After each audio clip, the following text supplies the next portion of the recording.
Adding users in Cloudflare is actually very simple, and I'm going to teach you how to do that today. If you find this video helpful, please don't forget to like and subscribe.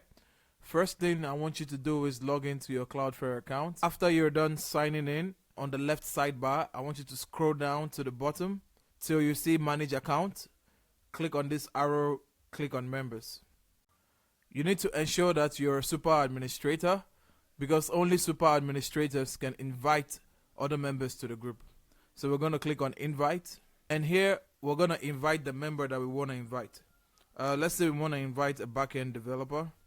Once we click on Add, we're going to come to Scope, and in Scope we can include or exclude. So we're going to include whatever we want them to access, and we're going to exclude what we don't want them to access. So we're going to click on Include and all domains here. Under Account Scoped Rules, we're going to add some privileges for the user. We can either choose this to make the user a super administrator also, which gives them access to all privileges, or we can decide to choose whichever privilege you want to give them. Then we scroll down, continue to Summary, and here you can see the breakdown of what the members row will look like.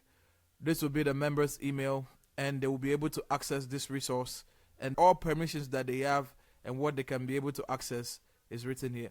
Then you click on Invite. Now that's how you invite members and you add users to Cloudflare. If you find this video helpful, please don't forget to like and subscribe. Until the next one, see ya.